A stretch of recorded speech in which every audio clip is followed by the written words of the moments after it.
photos of the commissioners downstairs. That's what you, that's The what. ones in the past, people were standing, right? Like, they Yeah. had me sit down. Yes. We're still only using this song, so don't worry. Okay. Yeah, and then we use it in the brochure too, so people can tell who you are. I was afraid I'd look lazy, everybody be standing and I'd be sitting. That's why I said, I'm like, well, will they see I'm sitting? I'm like that. Hi, Stephanie. Nice, how are you? You're very cheery, masculine. Isn't it historic for my daughter?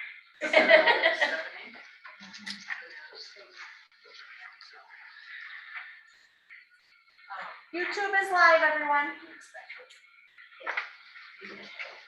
We have it. We're live? We're live.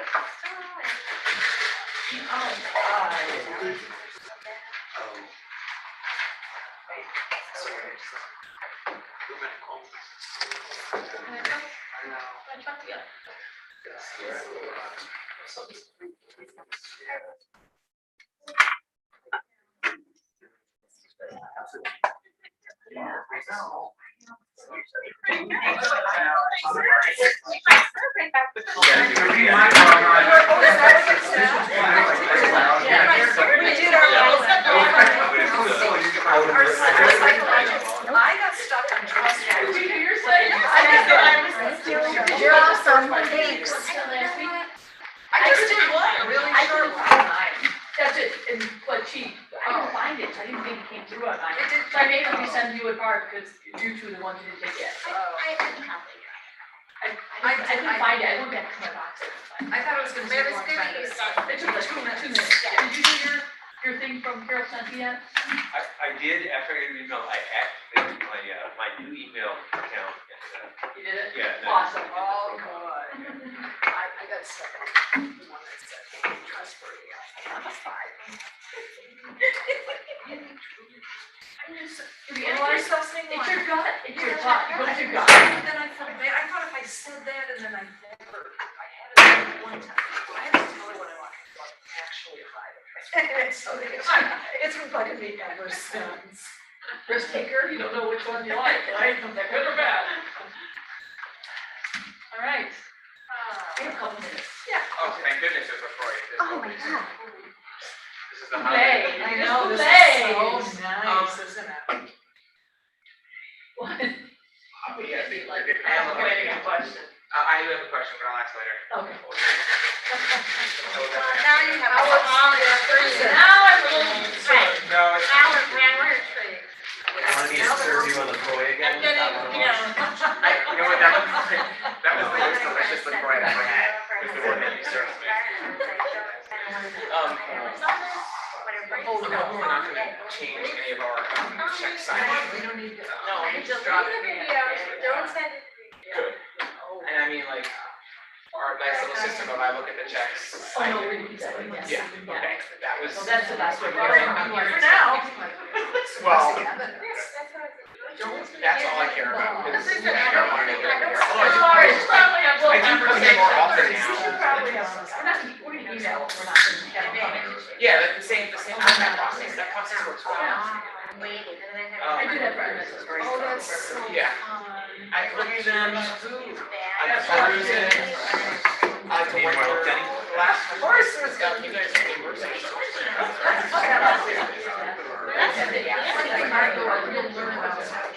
Like this.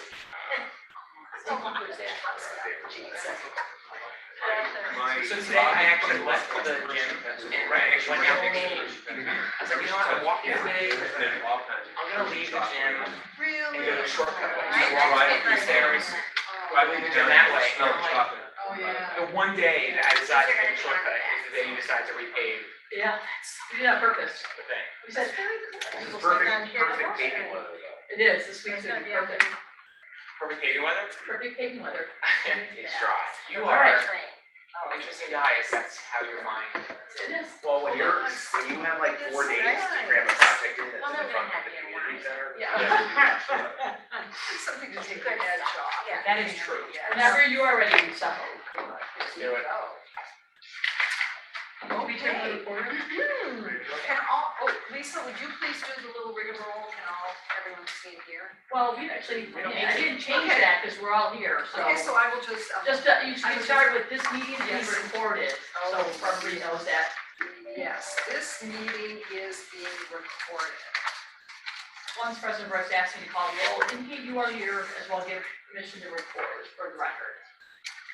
Okay, so here we go. I call the June 1, 2020 Committee of the Whole meeting of Glencoe Park District to order.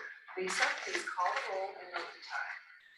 7:01, Member Bourne, That's permission to report. Member Cody, Commissioner Deferred here.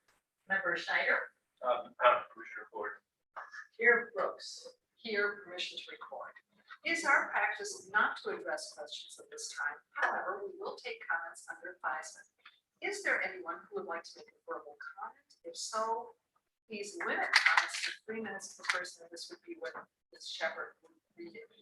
I did not get any emails asking to be recorded or read aloud. Okay, very good. Okay, so I am now going to move on to our first order of business. We will discuss the park grant for Watts Recreation Center. Lisa Shepherd, Chris Liner, and Collins will lead the discussion and introduce Bob Ijams and Matt Duggan from White Design. All right, well, I'm gonna throw it right over to Bobby and Chris, and we're gonna review the Watts Recreation Center scope and what we presented to the Watts Advisory Group. So up there on the wall is what's up. Is that hockey? Control L. So as you know, hopefully, we, as a park district, has been awarded $2.5 million as part of the park grant through the IDNR. How we got here, staff went through a condition assessment over the last number of years and identified areas where there needed to be significant investment in infrastructure to replace at Watts. And you can see by the red here, there is a significant amount of infrastructure that has reached the end of its useful life. So timing was good. The IDNR announced the park grant, matching grants up to $2.5 million. And we thought this was a really good project based on the amount of infrastructure that needs to be replaced and the expanded usage of the facility and the kind of momentum we have with our after school programs and our enrichments. We thought it was a natural fit. But what is the park grant? It's specifically designed as for facility construction. So we know that there's the OSLAB, which is more of an outdoor, but this park grant is more based on replacing and enhancing current infrastructures for facilities. So it provides up to 75% matching grant up to $2.5 million. As part of that grant project, we were going to be funding for the park district $1.5 million. So what makes it attractive? It's extending the useful life of an existing facility. And it's making improvements. It addresses public health and safety needs, and then corrects deficiencies with the ADA. So they give priority to projects that are indoors. So as we discussed previously, the best part about this project was we leveraged the existing dollars we knew we were going to need to spend on maintenance, so maintenance dollars. So maintaining that current level of service, obviously the dasher boards, the compressor controls, the LED lighting, the sloped roof, various HVAC upgrades. We know that we don't currently have a fire suppression system, and we have some challenges with the water main and the sewage system. So we took that $1.5 million that we had discussed, knowing that we were going to need to spend in the next 1 to 3 years to maintain continuity service. And we leveraged that against the grant total of $2.5 million.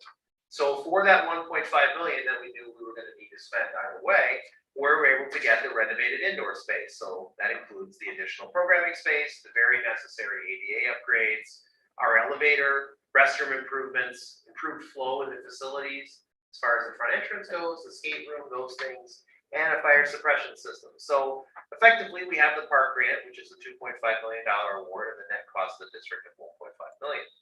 So this is the way it's done.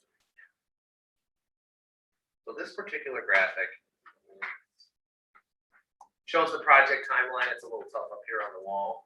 So we started all the way back in June of 2019. We approved the development plan with White.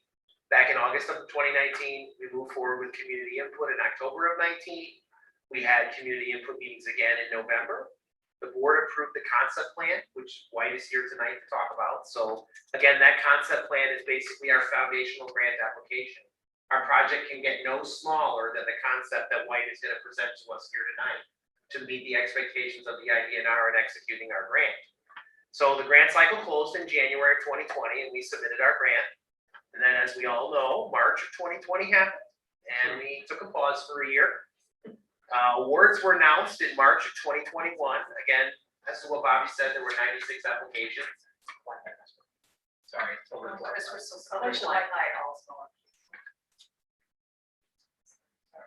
Sorry. And then- I can't see that. Yeah, it's a challenge. Oh. So we're gonna, basically, we're at the point now of beginning to develop our contracts, beginning to move forward, taking that concept that we developed for the grant and moving into an actual construction project. So Bob Idens and Matt Duggan are here from White. They're just gonna kind of go back over the grant concept. So again, this is really what we must do to receive the $2.5 million from the state of Illinois. So I'm gonna introduce Bob and Matt. And if you guys want to come up and take the board through the concept plan. So right up to the podium. What? Sure. Yeah. Yeah. Well, first off, congratulations. Thank It's you. really exciting. We're so excited to be part of it as well. To this point, I don't know how should I will just give me a little signal here, Matt, and I'll take care of you. Do we have a copy of that? It's pretty much what it is. Okay, It's got the it. same, it's the actual images that are drawn for the Watts Advisory Committee presentation, so. Got it. Yes. I think the last time I was here was November 2019, presenting the same. Oh, they are? Yeah. Oh, okay. Sorry. You skipped 2 pages. We're old. We have different I'm old, but methods of looking at this information and we're confusing ourselves, but. Yes, they Okay. skipped 2 pages, so we are good. Sorry. Yeah. Please I'm ready. continue. Go ahead. okay. So some of the things that, in addition to what Chris mentioned, is the infrastructure improvements and upgrades. You know, this scope of this concept also improves things with the building. One of the main things that we really were focused on is the wayfinding on site. You know, today it's very difficult to find that main entrance. A lot of it has to do with some of the elements that are existing on site. We found some ideas on how we could really improve. There's really 2 points of entry to that building. You got the skate and the school entrance. We really wanted to make sure that those 2 were defined well as part of our concept. This is the existing basement level. Right now, any of the teams, they have to come down those stairs on the east side and kind of navigate with their gear as they go back up. And it's very challenging for them. And there's no accessibility down to that level with the exception of the stair right now. In the existing first floor, on the very bottom of this plan is the entry to the skate area right now. Again, difficult to navigate when you got your gear and your bags, and right now the skate reception and where you get your skates assigned kind of gets congested in that area. So one of our goals was to improve the circulation throughout. In addition, we wanted to improve some visibility with the staff so that they could be able to see both rinks and also into the skate room. Go back one more slide. The very top, kind of in the center, on the right-hand side, the existing restrooms, if you've been in them, they're very tight. They're definitely not accessible. And that was one of our keys too. We knew we needed to improve the accessibility and have those restrooms meet ADA. Okay. Second floor really is an underutilized space. It's just mainly used for storage right now. You have the single stair going up there. You have another very small restroom up on the second floor. But other than that, there's no practical use of the park district except for the storage. So that was one of our goals, exploring what we could do on that level. These are some early studies on how we would look at maybe parking along the street with some pull-in parking. There's thoughts on, you know, at any point down in the future, could there be a north lodge? These are some early concept studies that we did. But the main thing was defining those 2 points of entry for both the before and after program from the preschool, from South Schools, they come down, and then the main entrance. And some of the things that we're doing on the main entrance is widening that walk to that skate entrance, then there's an existing plaza that's there that kind of causes part of the confusion. So we're thinking, is there a way we can relocate that to the main entrance? Is it still something that the park district would want on that location? But right now, its current location causes some confusion on going into that one entrance. This is the new proposed basement plan. This shows the elevator there. That's big for those team sports that are down at that basement level changing. It gives them an easier access up to the main first floor. Okay, do the ones by the top. Sorry. Oh, thank you. We've also identified a potential restroom maybe in the future that could be in that lower level as well. Other than that, the skate equipment, sharpening room, and mechanical room will remain the same. Where a lot of change happens on this first floor is we've added a vestibule to the skate entrance. And, you know, the idea is to have the sliding and Star Wars doors, because that really makes it much easier for people bringing their gear in. And it kind of gives a little bit of a queuing space going into the lobby.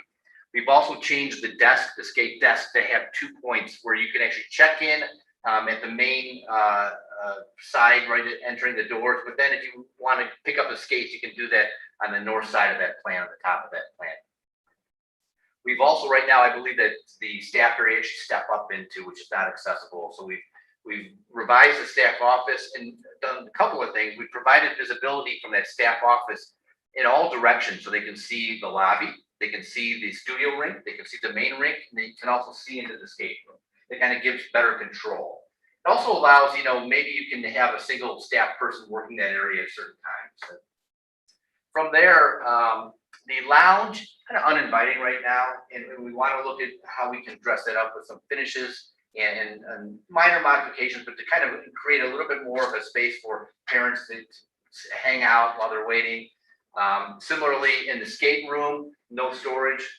We wanted to put some areas for lockers in both the lounge and the skate room for people's backpacks and coats while they're on the ice. Important. We've also modified both the men's and women's room in that existing corner to meet accessibility. We lost a fixture, but we could afford to lose the toilet fixture in there in order to make those accessible. The blue colored program room really doesn't change your existing space. It's got a lot of historical significance to the building. We didn't change that. The green program space currently is divided with a wall down the middle that really never created much function in those spaces. So we've looked at that as a single program space. But more importantly, at the very top of the plan is a new entrance coming into the before and after program school entrance. It's off of the walk that leads to South School, and it also has a waiting area for kids that might be getting picked up and direct access to the second floor. Second floor, expanded the footprint of the second floor and created two, for the most part, equal size program spaces up there. Could be multi-use. They're each about 1,000 square feet. That is the same size as the space that you have on the first floor. So they're all very similar in size. And in addition, we've improved and added a second restroom and made the 2 restrooms accessible. And then as you see in this heart of the building, the elevator that I mentioned in the basement, that actually goes up all 3 levels, so you can get access to that level. That was important to kind of really activate that second floor, was to get that elevator access up there. Currently, there's only one way up and one way downstairs. That's dangerous for that area. Oh. Yeah. Probably screw something up. There we are. And the dashed in red is just some of the existing building that would be part of the demolition that would allow us to kind of take advantage of that second floor there.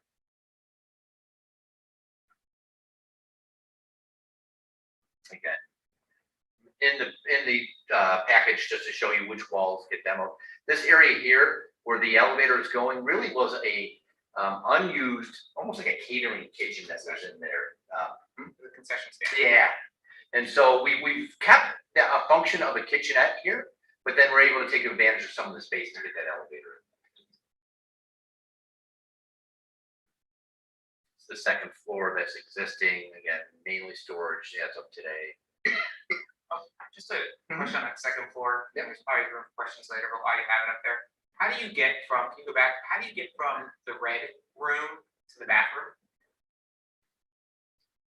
The existing or the Yeah, new? the existing room to the bathroom. There's a door right there in the No, existing. for the room, that's the multi-purpose room, right? No. This is the second floor, this is the first floor, Michael. Sorry, okay, the second floor, Yeah, the second floor on this particular, I mean, why don't you go back to maybe those existing plans, Chris, that could be. yeah, how do you get from that green room to the bathroom? Oh, there's a vestibule. Oh, okay, right through got here. it. I just, Sorry, do you want me to go back? no, No, we're good, you can be here, yeah. As long as that answers your, Yep. Yeah, so this is open up, both rooms kind of conjoined and opened up, and then you can get access to the rest.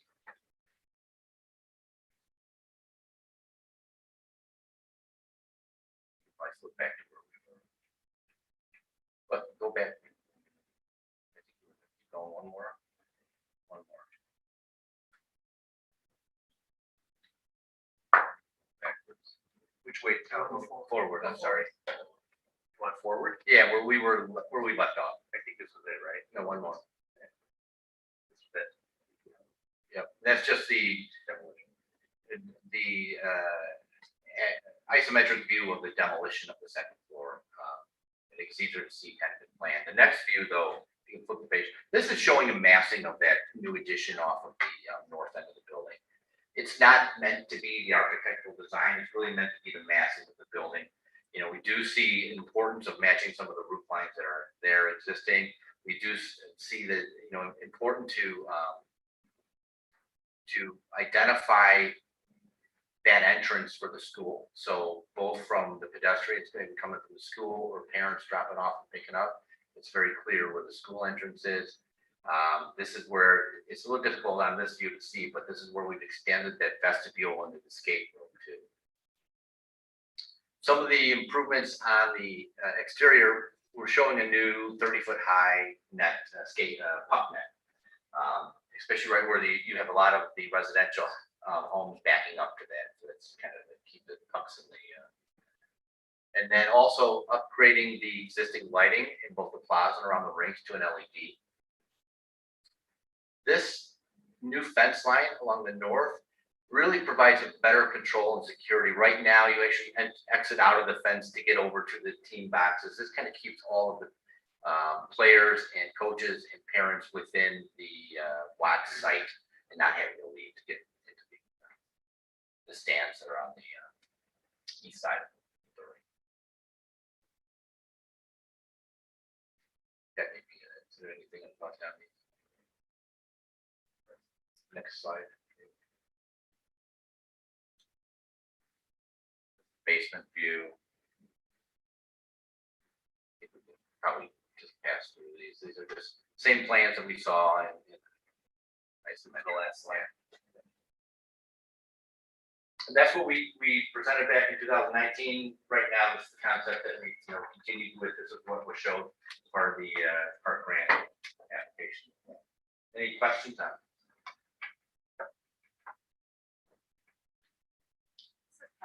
Might be too specific for right now, but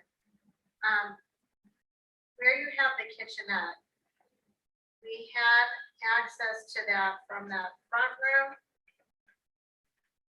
And there was like a counter, so if you were gonna serve there, are we gonna keep elements of that? So we've continued to keep access from the blue program room to that kitchenette, as well as one off of the lounge side too. Okay, good. I couldn't tell if that's what that. Yeah, there's a new door. We've kind of shown a new door into the blue program room. But we're not losing any functionality in that, because the program room can be a nice rental space. Oh, I used it myself.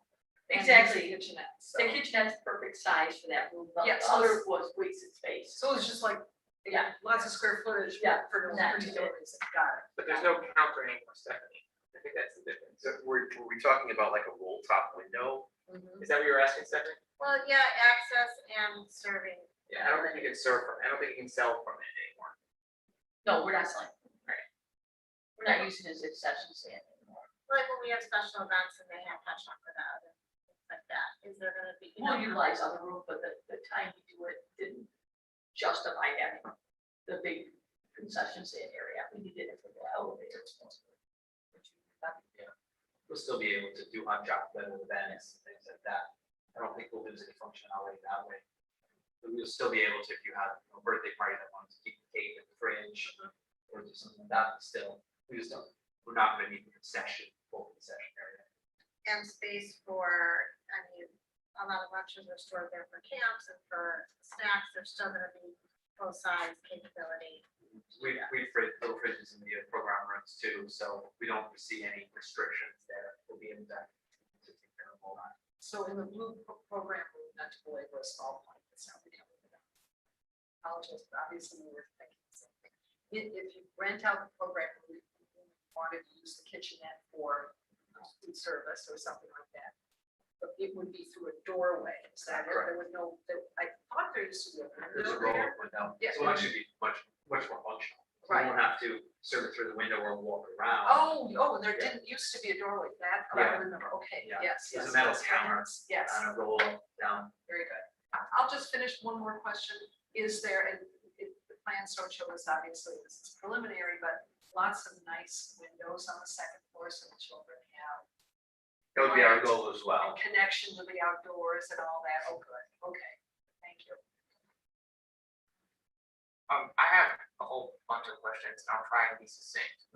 I realize, as someone who likes to dabble in home improvement myself, the easiest place to put that bathroom is right above, on the second floor, right above the bathroom on the first floor. Am I the only person that is concerned about, a kid having to go from one program room to another program room to the bathroom? I realize there may not be options, but I almost wish that we had, some way to kind of, and I don't think there's enough space, but some way to put where the storage room is, the bathrooms there, so that kids can kind of access it from both rooms. But I realize we're in limited capacity, and I can imagine that's probably. Yeah, that would be the driver there. I could not get both of them without taking space out of the program room to get both of them. The basement, as I think, I don't know if Bart has kids that play hockey, but I certainly do. Tell me about the ventilation in there, because that's going to stink to high heavens like it already does. Like, are you guys working on that to get the horrific odor from the basement, from hockey gear and stuff out? That'll be something we'll obviously look at. I don't have a solution I can present, but getting some exhaust out of those spaces. I agree, even when no one's in there, they still have that residue of smell. Oh, it's awful. And do you have to put a bathroom in the basement? Is that required? No, because you have one up on the main level. Okay, so you That's what do we not don't have to, do not have, it's more of a convenience, and we've always called it the potential if there was a desire. I will tell you, the bathrooms by the hockey lockers are usually horrifically disgusting and no one ever uses them. So if there's a better functionality for that space, I'm not opposed to it, although we have two other board members that can opine. But I've yet to, I see every hockey room, and you guys probably see this in the States, it has a bathroom attached to it, that no one has ever used. And it's filthy and disgusting. So if there's a better use for that space, I think we could do that. I think it's important to note that the current ventilation system has no sanitizing capabilities. It's really basically a residential furnace and air conditioner jammed in the basement. So it's just pumping around the same stinky air. There's no cleaning of it, basically, other than a paper filter like you would have in your house. So Yeah, definitely something I think they Yeah, can we look at. introduced highly more outside recommend. air. Yeah. Because it doesn't get any outside air. Take draws off the chimney or what. Yeah. It's research. And then my final question is, can you go back to my final question for now, can you go back to the first floor? Can you explain to me where the school, Lisa, do you foresee using the left side exclusively for the school for drop off, pick up, everything is gonna be on that left side of the room, The new entrance? the new entrance? Yes, we do, don't we, Awesome. Bobby? Yeah, on enrichments too, so. Love that.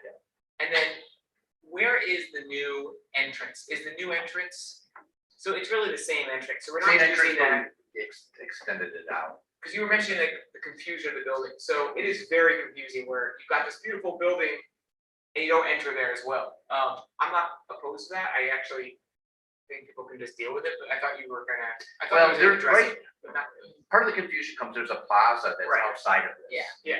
And it's got a large walk. Yep. So our thought was, can we remove the plaza, widen the walk to the, well, what we consider the main entrance here is going to help, and then we do a perpendicular walk to that door just for an egress, but kind of taking the attention away from that, the That door. existing. Yeah. Got it. But leaving access. Yeah, we'll have to have access for egress, but instead of making it the primary when you're on, coming up from your parking. Yeah. And then we'll have some bike parking as well here. I have a question about the green program room. So it looks like there's an entrance. I see the stairs, but is there an entrance to the right? Is this the vestibule? So I guess those are glass doors, is that correct? Yeah, right there? Yeah. So Yeah, so the natural light comes through the two sets of glass doors. Correct. So it's a program room, but then there's another vestibule at the other end. So the thought would be that people walk through that program room when there was something going on. I'm just trying to understand the flow, and I have to tell you, I looked at your website, I mean, the buildings are stunning, I was excited about what you could do here, and, so I think it's nice, but I was just trying to understand. Well, the purpose sort of that flow we're that room. seeing this vestibule is, one is it's an area to, the kids can stay dry when they're waiting, but also it allows you the access to the stair to get to the second floor Okay, program rooms without having to walk through the building or walk through this particular room. You can come in, you can go upstairs for certain programs, you can go straight into this green room if you had storage for. We talk about like an So- iPad. So, Bart, we're gonna use that, because you're new to the board, what we use that for is we have a large after-school or an after-school program yes, and an enrichment program. So when they come from school or drop off in the bus or whatever, they'll go right down to that vestibule right in front of the program room. And then they'll either go into the program room on the first floor or go on upstairs to the second floor, wherever their after-school program is that day. okay, And in addition to that, we have enrichment programs, so they will also go through those entrances and go to their program room. Unless they're in the, I guess, the purple program room, then they might go in a different door. But most of the traffic will go through that new side, and then the other side is where we'll enter hockey and parties and things like that. We'll go through the hockey vestibule side, so we'll kind of break up the flow. So, because hockey days, it gets really congested when we bring in, or skating days, I should say, not just hockey. When the rinks open, that area gets really congested, so we want to separate the programming room from the ice skating room. It's also worth noting the hockey's and skating is only 3 months a year. Yeah. So we don't want to open up the whole building for 12 months. So that way we don't have the confusion where we have the whole building open to the world. We can actually designate. oh, nice. Yeah, where they can come in. It'd always be cool if you could somehow use the lounge as an extra. We do. And we will, yeah, outside of, hockey season, we definitely will, then they just go through that vestibule. It's a really great space. Once we close off the, before and after the ring season, then we utilize that full lounge area and the skate room for more programs. We might add more programs in that area. How far does the vestibule and the stairs come close to that path that's on that side? Is it like right up to it? The concrete path to connects South School to the street, right? There's Yeah. maybe a site plan I'll show. So we're probably about 8 feet off of that walk to where the new stair building starts. That would be right there.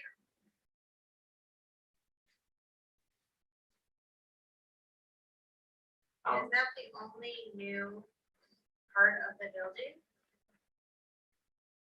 It's the Only- stair in the second floor. Yeah, The new the footprint, new footprint. yes, right, yes, the yeah. only ones, yeah. Yeah. Oh, the new fence, yeah, the fence is gonna go out a little bit further, if you notice. They have more room on the other side of the main rink, so they get to the player spots. Stop kids from sneaking into hockey. Yep.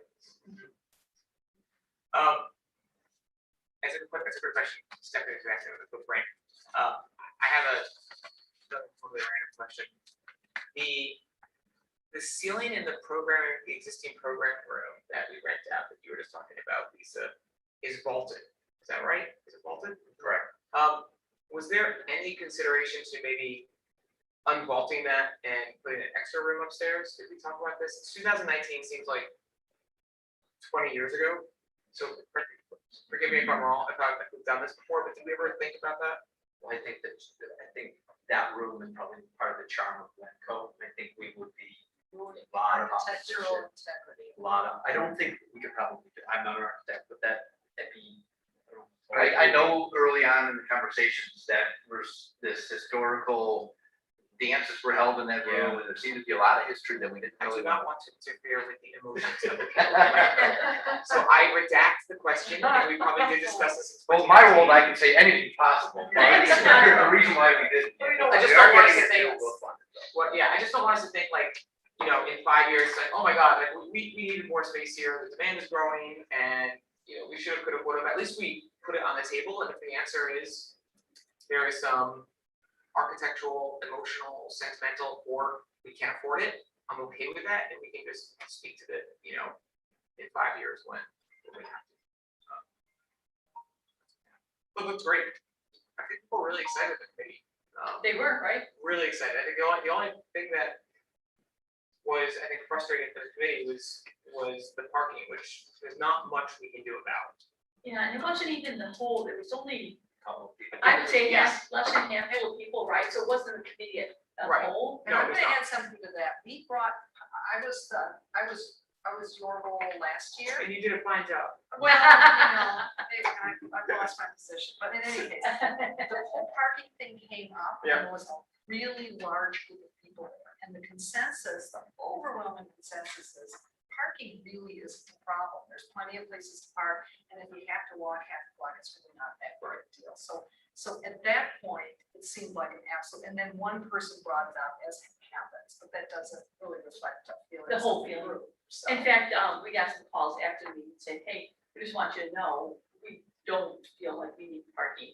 You know, there's a large majority that are kind of quiet that don't want to see, the park paved over for parking, which we would rather just walk or, you know, and it's good to know that our skating operation's not really gonna change at all, right? We're not adding another rink out here. Yeah. So the skating's gonna stay the same. What's really increasing is our before and after school program and our enrichments, which those are more drop off and pick up. So what's really important, and staff has talked about this, is making sure that we have like 4 or 5-minute parking zones or 10-minute parking zones where you have to park your car, go pick your kid, get out and move out, so that there's that flexibility for those people that are dropping off and picking up.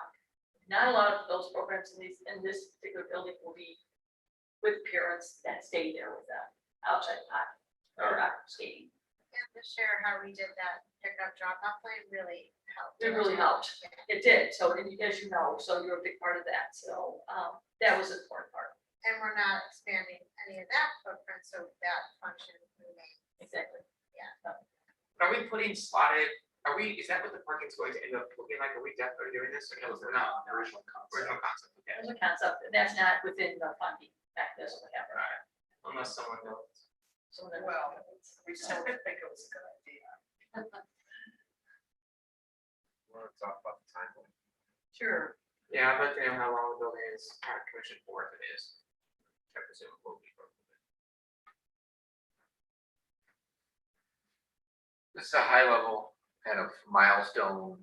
One of the things that's important to know is you have 2 years from when the grant's awarded to complete the project. So keep that in mind. We're well under that, but that's something that's kind of one of the requirements. So that clock has not started yet. That will start when the IDNR returns our signed grant agreement, which we have not signed yet. So we have not started the 2-year. Oh, so we kind of have control over the start a little bit. Not really. No, not really. Oh. It's like when we just not sign it for a little bit? and we- No, you risk losing it. So what we're gonna recommend is we sign it at the next board meeting. You authorize me to do the grant Yep. agreement. Then we send back to IDNR. It takes them a couple months to sign it. And then they. Oh, it takes them months. Yeah. It could, yeah, it could be less. The challenge with the IDNR is they could sign it in 8 days, or it could take them 3 months. And you don't really have to say either way. But we don't feel like there's any risk that IVNR is gonna pull the money. I don't know. We do not. You know, I'm not gonna do this. They might delay the money. That's the risk. We But we will could- eventually get our money. And if they delay the money, do we have an option to, I guess, we've got some funds from our, we, correct, okay. So that's kind of a good point. The way that this grant is structured currently, we have to float the $4 million. So there is some dialogue in the new grant agreement about a potential midpoint disbursement, but that's not something that we've hammered out yet with the IDNR. So as we go into this, it is highly likely that depending on our fund balances, floating the $4 million and waiting for the $2.5 million reimbursement may delay the next year's capital projects. We may have to hold and wait before we break ground on the next cycle after that. The bond money that we just raised, Correct. can that support this temporarily or no? So we will have the $4 million in our pocket before we start the project. Right. So we have all the money we need to retain White, execute the project, close the project out.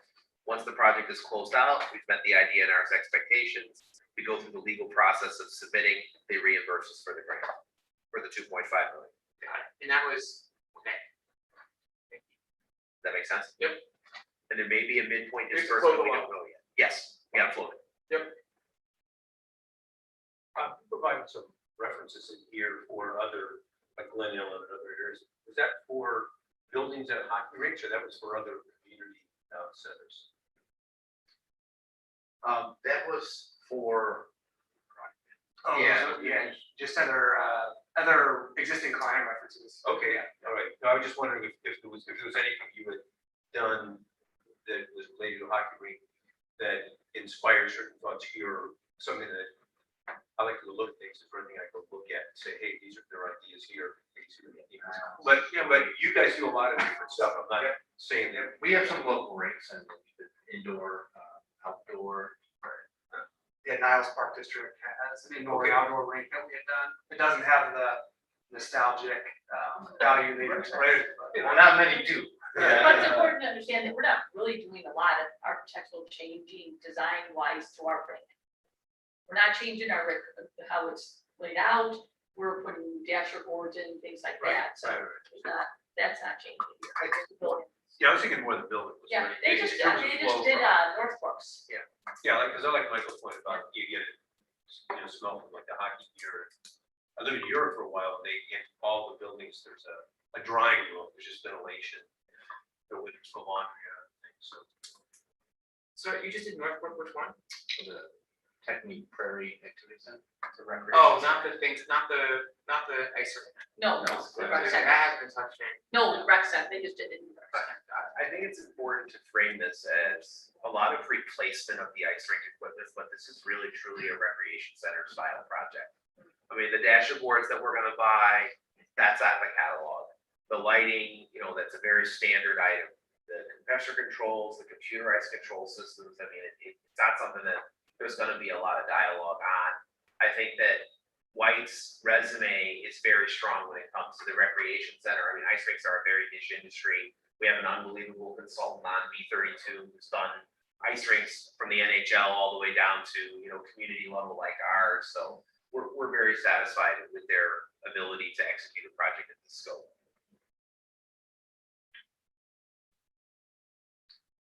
As far as the timeline, the top would be this year, 2021. Our goal would be to get to the design process this year.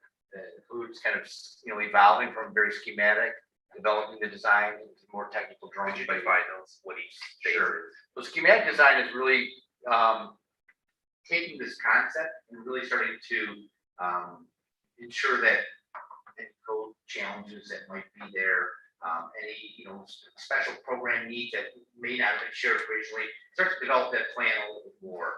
And it evolves into design development, which is the phase where the building kind of takes a more three-dimensional look. We start to study ceilings and heights, and this is also we start to look and feel of the building, the materials we're choosing, both interior and exterior materials. And it really kind of gives you that look and flavor of the building. The construction documents, that's the technical side. That really kind of advances those drawings to where a builder can then take that and actually construct them. And it's at the end of that you begin to bid the project. You want enough detail in those drawings that it's good, strong, tight bids. And it's also a great time of the year to be bidding at the beginning of the year. A lot of tradesmen are kind of getting their work lined up for that year. They're anxious to kind of get going at and getting their books done. So we find that a bidding, unfortunately, the latter part of a calendar year is the holidays. It's tough to get interest, but boy, starting off in January, bidding is actually What we're showing is, we designed the entire project to go out to bid with that. But we're proposing that maybe you want to focus on doing a split phasing of construction so that you're not taking your ice operations out of commission for any season whatsoever. You're starting that work in middle of March, when you're kind of closing down the rink. You're doing that first floor work, and so you're up and ready to go in the fall when you start that next season, so that ice operation really never comes down. And then meanwhile, you could actually start to work on the second floor, and that'll extend a little bit longer. There's more work to that. You got the elevator in there, you got some second floor work. That would kind of be happening in that second phase, after you kind of, moved in, and your staff kind of moves into the operations of the ice. And they're separated enough that you can do those two functions going on. So once you're running your ice facility, that work can still be happening at the same.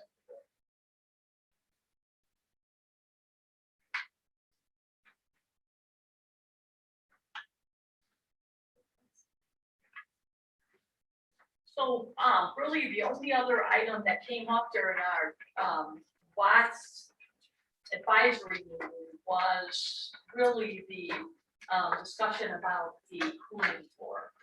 As you recall, and Clark, this is probably be new to you, that we did a whole, infrastructure study on the facility.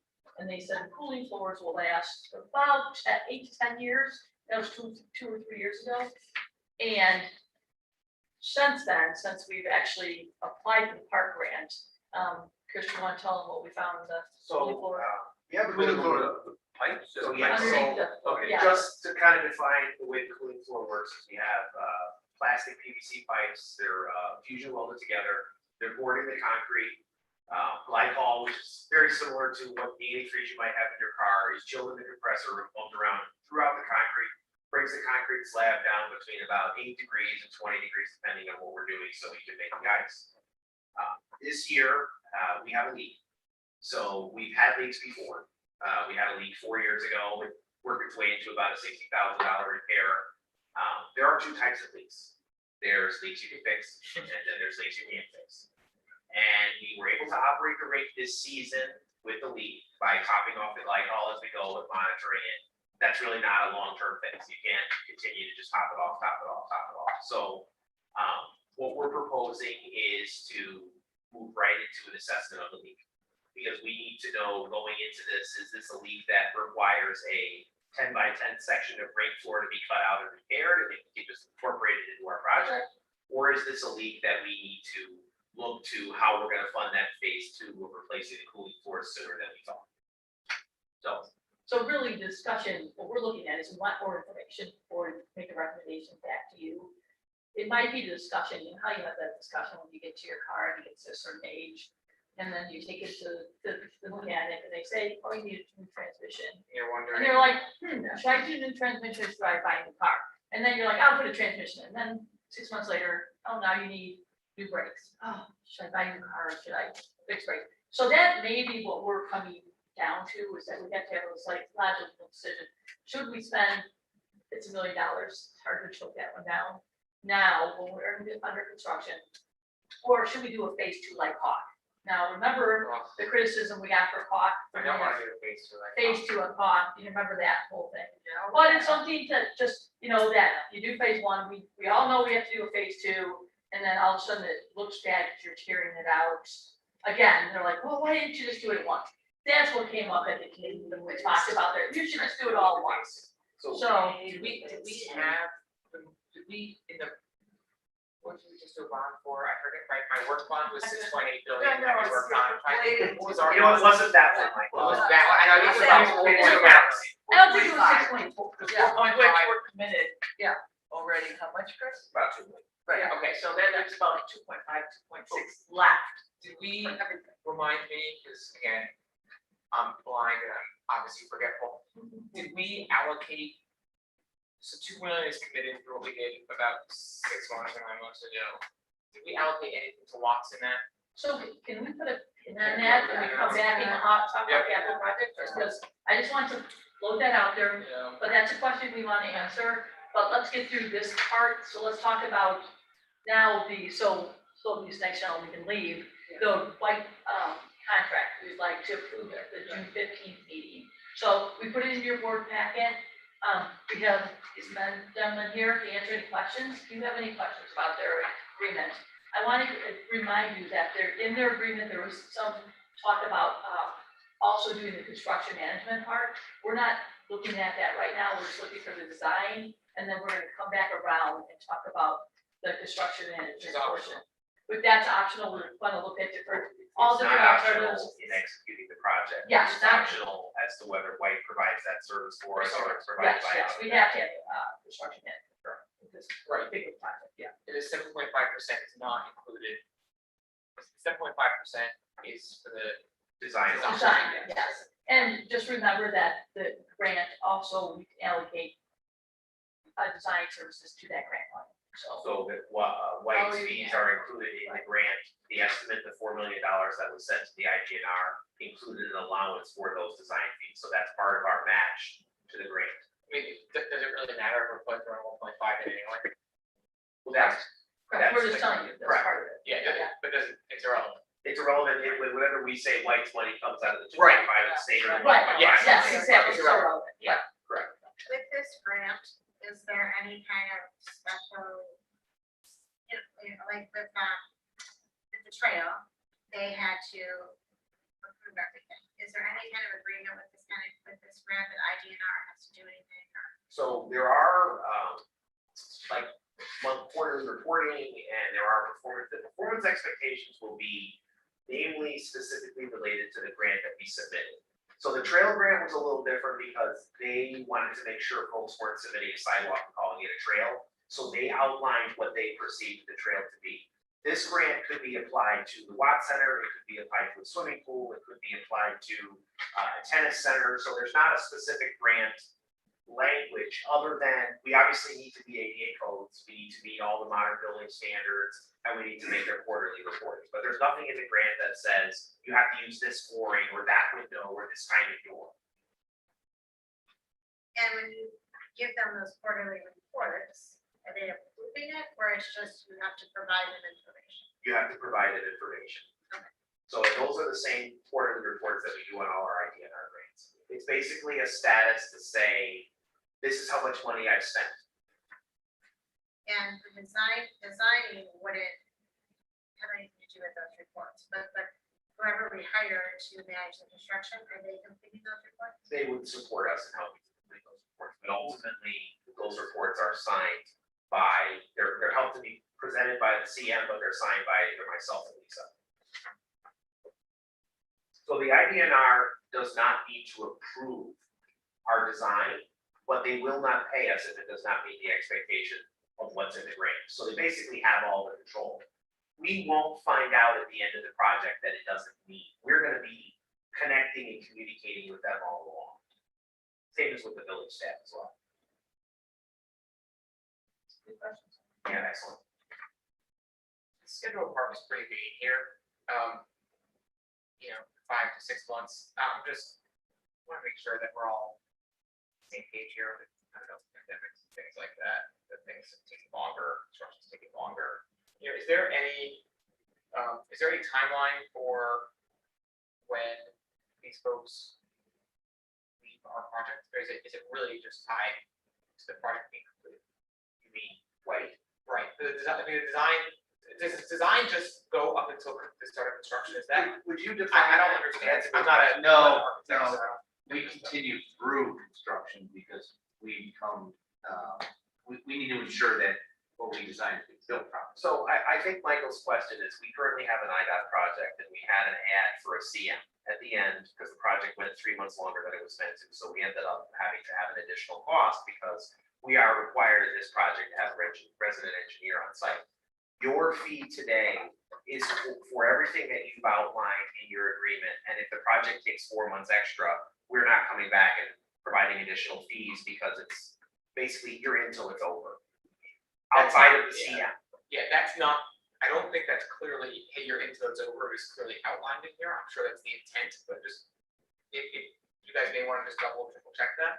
Because I don't want to have a discussion about another $thousands for someone to come. Well, just remember that our architects in the past have never come back structure management yet, that's a possibility. I have no If idea. something goes out longer than it is, but for architecture, it's design until the yeah.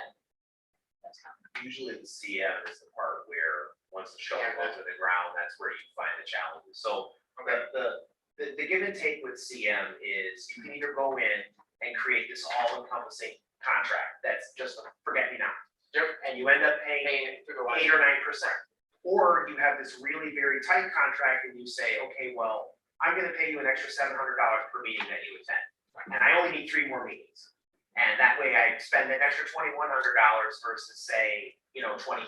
So it's a give and take. We've done it both ways. We've gone in with these really very large encompassing contracts and, there is comfort in just knowing that they're on your team until it's done. But having that control and knowing that it's a very tight contract can be very beneficial on smaller projects. Look, if you guys are experts on this, if you're not losing sleep over this, then It was reviewed by your attorney, so it's- I mean, if White was coming back to other park districts and shaking them down for money 80% of the project, they wouldn't be in business. Yeah. And they wouldn't be sitting in the rooms anymore. And that's honest. and the retired district guy from Niles or Those are, wouldn't want to give his recommendation. so I get it. the references that are in here specifically relate to the CM process. White was brought in to the park district under the RFP process to do the fitness center. So we've had multiple successful projects with them leading to this point. Just get started with the fitness center, Michael was. Night every day. So, Okay, perfect, thank you. We're revisiting the cooling floor issue.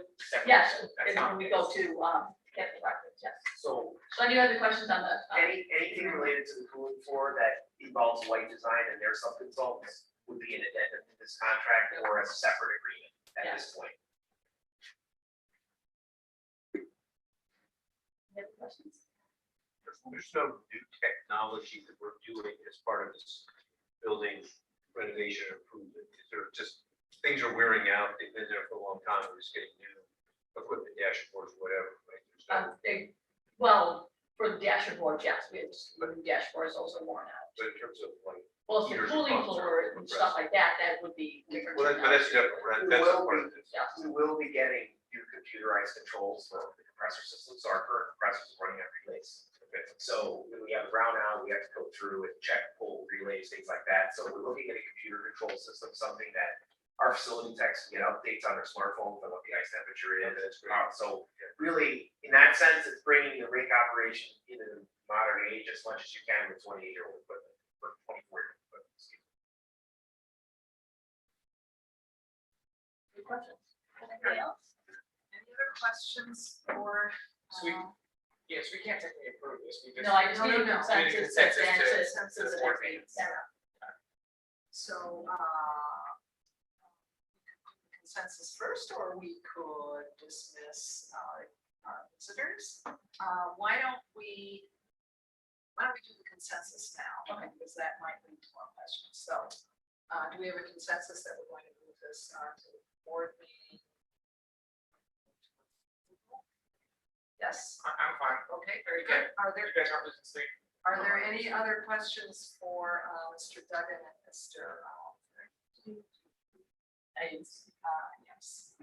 Sorry. I apologize. I kind of like the name. It's kind of different. Yes. I Very like, understand. see an Apple product. Yeah, oh, yes.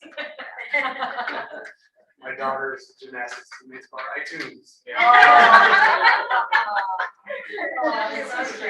That's not bad. You should not have told me that. I know, you don't Can't want read it, there's a warning. Well, like, Bob, he's got to do that. Okay, so thank you. Very nice presentation. It's very clear and very understandable. I appreciate it. Thank you for coming. Thank you very much. and- Looking More forward welcome to stay. Or go watch the. You probably, I really missed the Zoom. No one's ever taken us right now. One person's ever taken, nothing. That'll be safe. No one else ever stayed. He's the I only think one Andre that stayed. Oh, Andre Go before they make you start. He doesn't count though, because he's not here. Thank you so much. Endorphin. Good evening. It's because there's. So he doesn't have a Yeah. choice. So, moving on, we will move on to capital capital funding planning. Lisa Shepherd and Chris Liner will now lead that discussion. All right, so we really just updated your binder for all the current commissioners, and then Bart, you received the full binder of what we have spoken about for the last couple of years. What we really want to do is focus on tab number 5 tonight.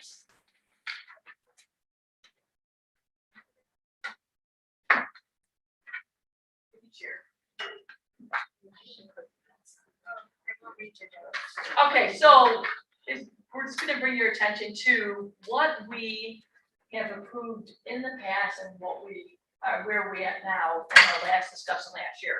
So in 2021-22, we had some outgoing master plan projects. Obviously, those are all finishing up this year. So the boathouse access, which is, they started the stairs today, I believe, right? The carpenters, yes. Yep.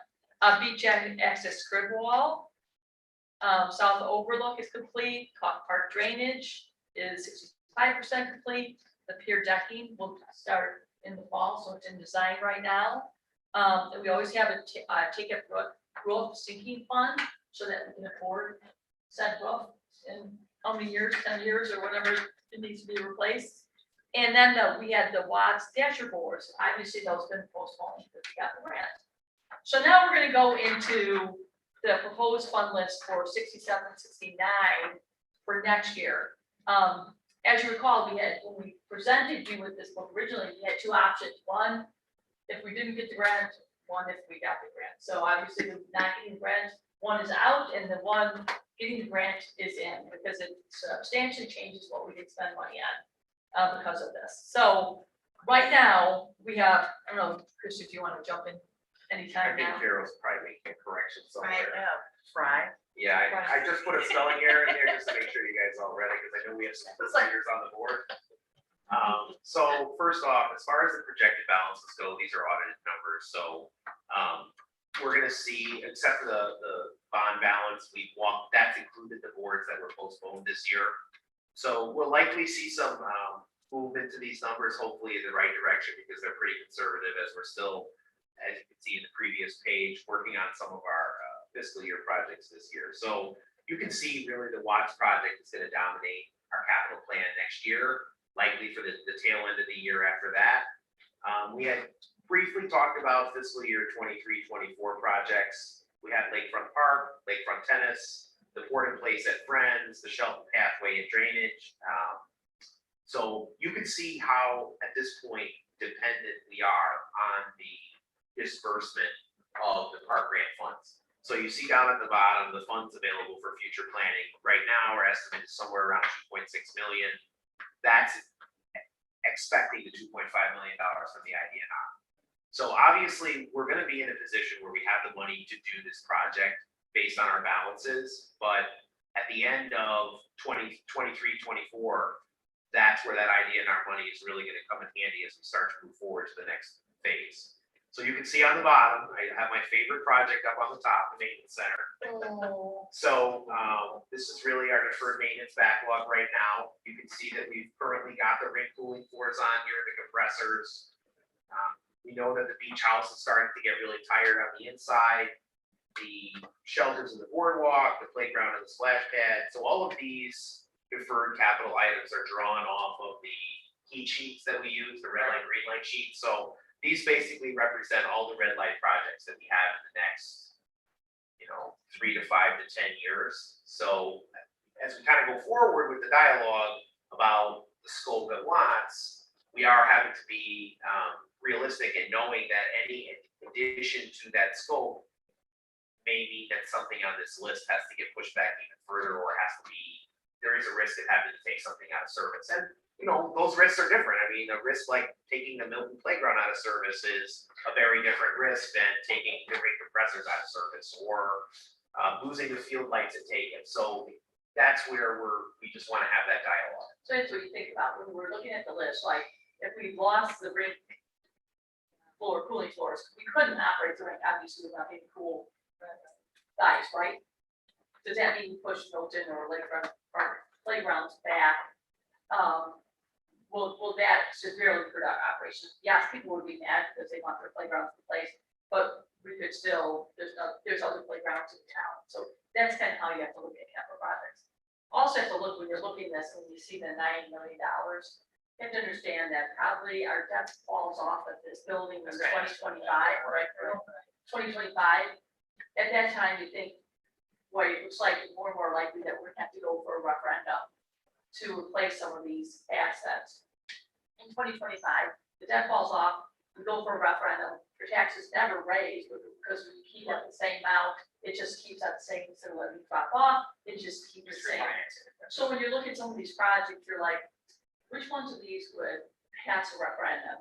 Should we go? So anything with beach, passes a referendum. Beach Um, lots, right? Watch, things like that are loved in the town. I think the maintenance center would. You kind of package that in Right. with it. But historically, didn't Watts initially use, didn't it?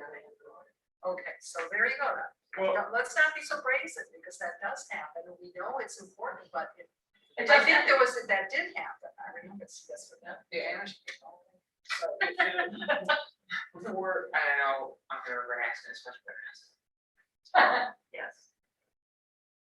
Right now, we have 3 outstanding, or just 2 outstanding, just two, the brand new one. Yep. And then how much is this one, the take this one? I think there's about 6 million left on it. 6 million, but how, what was the original? The original was 14 million. 14 million. What could we go, Referendum was for. it's a referendum for. How much could we go for, oh my gosh, John. It's fine. How much could we go for in 2025 when the referendum bond of 14 million falls off? How much can we go for a non-referendum? So to keep it level. No, just like what's the max that we could do? Without going for referendum. Without going for referendum. Bonding authority is a lot higher than non-referendum. No, I know, but like- Capped out, to look at the audit, but it's probably 20 million. But no, we can't go. No, he's Yeah. asking, he's asking. Sorry, what can we go Non-referendum. non-referendum? We Like, already maxed it. we maxed it because the Right, previous. we maxed it one- right now. So we're Yeah. gaining a little Yeah. bit in the retirements over the next 5 So years. we have to referendum no Yeah. matter what. And you understand, the village, that's how they do all the bonding, they have to do a referendum and be that. So, yeah, it's not unusual in this town to see those go up. Yeah, I mean, there's the village is happening. Yeah. Just, Yeah. Yeah, but, I forgot what it was for. The village. Yeah. Sewers. Sewers. Yeah, sewers. Yeah. Important things. Sewers. It's all. Yeah, Okay, But that means that it might be good if we could push the schooling forward to 2025. But then you take a risk. Then it breaks. Well, I mean, you- of course, we always do, but it would be good if we could. I mean, instead of saying, let's just say the car was. I mean, we have We're- to- I'm not gonna replace the transmission, I'm just gonna get a new car. I would look to this money in 2025. That's all I'm saying. And I will also add that 9265 is not really what it is, because the stairs at the beach are TBD. So goodness only knows. That's for you, what- Cheryl. Goodness only Yeah, knows what those. We probably have to look You're right, at you're a over there, separate yeah. assessment, Yeah. just looking at that Which particular. I get, thing. you can't even guess, but it does change, my perception of what. Oh, this number could be at easily $11 to $12 million, but. Yeah, it it's just just, wouldn't and be- more things will add on there. this number will get, this number will grow, right? Things And we have to know take inflation that and we have to cost of do. construction's going Yeah. up, I mean, the number's gonna grow. My concern about the rink is, man, will we look foolish if we just have a Oh, brand new, God. beautiful house, Yeah, that's and the right. only car in the garage is a 1967 Beetle that barely runs, right? I mean, if you're doing Watts, It would be really bad if It would be- it didn't work. really foolish of us Yeah. to say, hey, we got this great grant and we're redoing this center, we're redoing the basement so that you have a great hockey room with sanitizer in the air filtration system, and then, oh, you have a But you can't skate. right, I mean, It's not that, just. that to me You is. can't skate. You can't take, yeah. And to be quite honest, I'm not gonna look at Chris right now, I can't tell if there's a little bit of bluffing here, or if it's a reality that they could fail at any time. I think it's always. I get it, I raining. mean, I think I. have to Here's say what my I'll say. native I don't, I roots. just This is don't know, because I'm not, This is So the I- same thing. That's why we're gonna It's ask someone to fair, come and look But at I it. like that you wouldn't look at it. Here- But I here- yeah, I mean, I'm not looking at when I say this, 'cause I love him and I trust him, and I think he's a great guy, but like, you're gonna, I always wanna say in every Hi, meeting, Colin. I'm gonna do the best I can do. I know. And I think the concern is, if we're dealing with one break, it's one break. Yeah. Is it a break because we have a material failure? Because one break out of material failure might be 40 breaks the next year. It might be 400 breaks the I know. year after that. So I think what's hard for me in my career is I have literally spent 20-some years dealing with ice rinks at the end of their useful life. So like, this has been something that has stressed me out for decades. No, okay, I don't want to, so I don't want to stress you out. I think to Oh my Lisa's, to Michael's point, you're right. And the perception of the community is going to be that it's a brand new ice rink. Right. And we saw what it took to unwind caulk in the perception that we'd done something wrong. Because the park flooded after we did not put a drainage system in. And we went back and had to spend only $300,000, which is just a fraction of what this cost is. But to Lisa's point, I think we look to that assessment. I think we really have to really rely heavily on these engineers and their assessment in guiding our vision. Yeah, I think that's right. I mean, look, I don't want to sit here at a board meeting and have a bunch of residents come and because they're not gonna understand how and why we spent the money that we spent. They're just gonna see, holy cow, they're expanded watts, they put a second floor on it. Wait, you don't have you can't even operate your ice rink this winter? That's the last place that I wanna be in. But again, I don't know the probability of that happening, so the assessment is gonna be useful.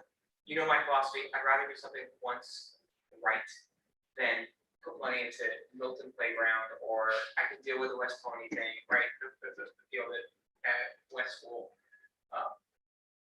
I'd rather do it right the first time than have to go back. That's my general philosophy, but I just don't know if. And I think the hard part with the assessment is, it's just gonna be a best guess, because they're not gonna be able to get into that kind of, they're not gonna look at every pipe. But what would help me is to understand, if this thing has a catastrophic, I know we're gonna air ourselves a bit, I almost want to put the $1 million in like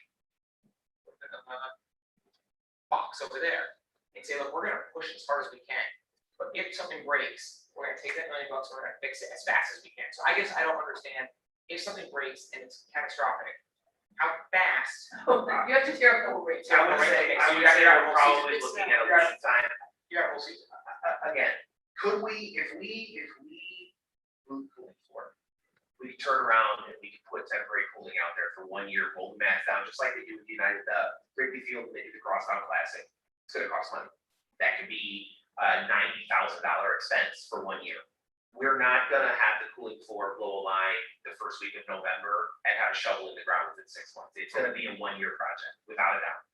But Develop a plan. But that's actually really good information to understand. You're telling me that. I'm not gonna say, I'm gonna say it this way, and you're gonna keep me saying it this way. I'm going to say, worst case scenario is I could buy my way into another year of running the ground. Yeah. That's actually really good But to know. yeah, I might be telling you November, it's gonna take them till January 20th to get here with the equipment. You've lost half your season. I get it. That's information that we have to know too. If they do it at the same time, how long does it take?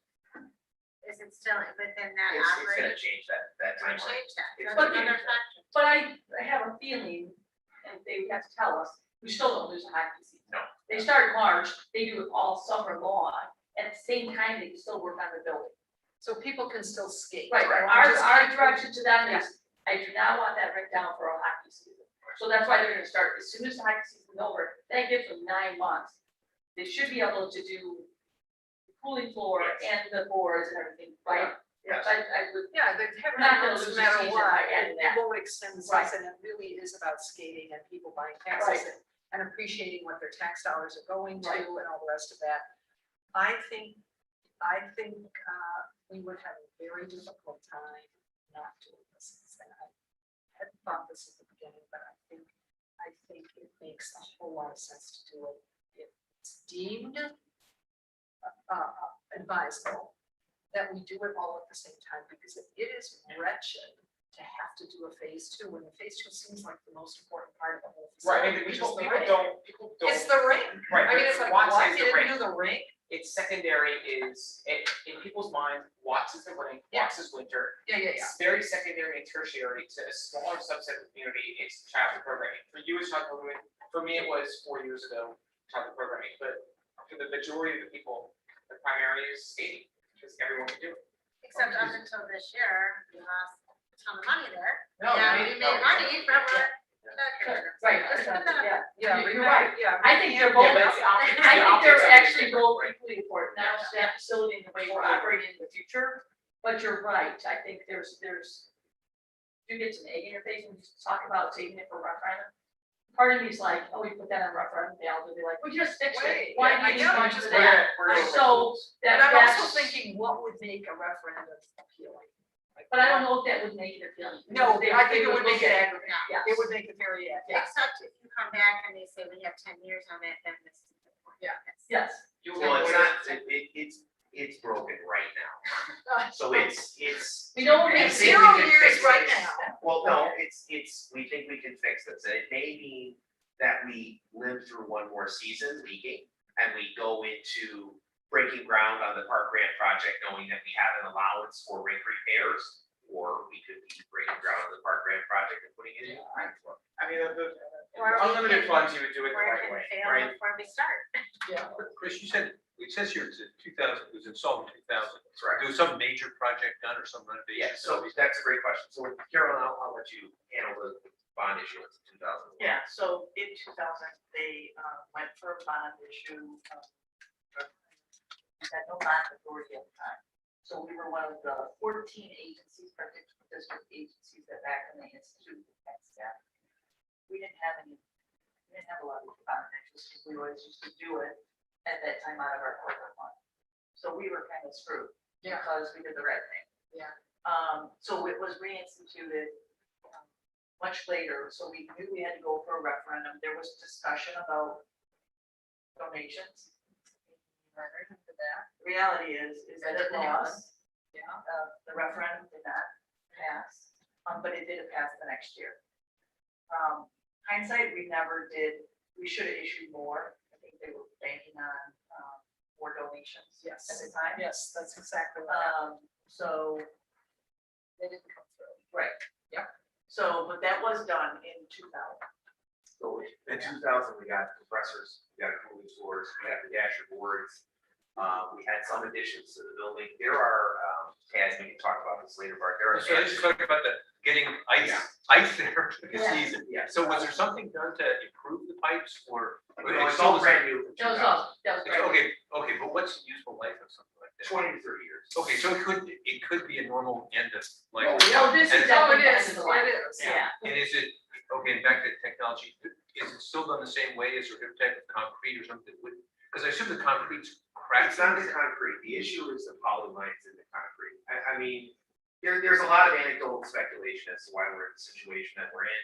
Whether it was operator error in the first 10 years or whether it was construction issues. We have a lot of elements of the project that are really designed like indoor ice rink elements. And it's an outdoor ice rink. So for example, the dasher boards that we have at the rink are roller hockey dasher boards. They're lower quality dasher boards. So at the ice rink with the Zamboni, they fail much faster than they normally should because it's a lower quality product. We also have, typically in an indoor ice rink, we have the poly lines in the ice are closer to the surface, and an outdoor rink they're lower because you're contending with the sun. So there's a number of different things with the rink in particular that we wouldn't do again in 2021 if we were going to redo it. We would likely have a product that's going to be of a higher quality, more efficient. But could I audit that number right now? But if this rink were in Northbrook and you were hearing these rumors, what would you be saying? Would you be saying, hey, I've done a lot of hockey rink stuff, that thing's. I would say that it's the gonna cooling fail. floor only makes you look bad. No one ever comes in and congratulates you that the equipment's working. Correct. So it's like no one ever writes a letter to the director that the bathrooms were clean. It's only the kind of thing that makes you look bad. It's an expectation of walking in the door that the cooling floor is functioning it's efficient. If I was at any other district and I had problems with the cooling floor, I would say, you need to put a pin in what those problems are and figure them out. Like I said, it's like a pool leak. You have some leaks that you can run and you have other leaks that the pool won't hold water. You gotta figure out which leak it is. And you can't, there's no fiber optic scope No, or it's anything. basically what you do is you put a sounding on the ring. So if you ever seen like a Hokey Spy movie where they put like a microphone on the safe and click the Yeah, thing, they basically, this is how they listen for water main breaks. So you pressurize the system and a team basically crawls around on their hands and knees out on the rink with these huge microphones listening to hear where they can hear the water running. Same way you look for water main breaks. Where, I think I know the answer. Where is the leaking fluid going? It's just going into the ground, right? How much is leaking? Like a gallon a week, like. Probably. We don't, you'd be guessing. Yeah, I was just. Yeah, No, just don't yeah, speculate. but there's a pollution aspect here as well, but we are polluting, I don't know the level we are, but, you know, There's and there's definitely. kids there, you know, I don't know if the stuff. I don't see us in a position where we're gonna see like all bubbling up out of the park anytime soon. But I think I would just be speculating. Yeah, we don't have any clue, so we can't give you an educated guess right now. So if I may, just because we've got a Yeah, we very got a lot. heavy agenda Yeah. here, if I may. If there isn't anything of great importance here with questions for Lisa or Chris, I'm gonna force us to move on to something quite important here. The updated employee compensation study is will lead to discussion. In her last committee. Yeah, oh, no. Voluntary. Before we, Lastly, voluntary one. Happy, happy. no, John's not saying to come back. No, I meant as a member of the public. Oh, yes, yes, yes. You can call in your questions. Yeah. I'll stream you guys. From Hawaii. Just to give you a little history, so back in 2014, shortly after Lisa started, we did not have salary ranges. We did not have salary grades. And that was one of the first things that Lisa said, how can we have a staff and not have ranges? We had some long-term employees that were very near, we found out they were over the ranges. So it was a good thing we had a group come out and do basically a deep dive analysis of all of our full-time positions. I mean, full-time, not part-time, from the executive director down. And they assign grade levels and according salary ranges to them. Now they give you, they tell you that to adjust for CPI, you should adjust the ranges. And we do that, but they also recommend that every 3 to 4 years, based on what's going on, that we bring them back out and they do not the full deep dive of it, but more that they do an analysis based on their own market data. And then they also utilize the data from Parks and Recreation Agency. So that is now done by HR Source, and specifically for North Shore communities, which typically are those of the type that we're in competition for. High level staff. Okay. So we did it again in 2018. We made some major adjustments.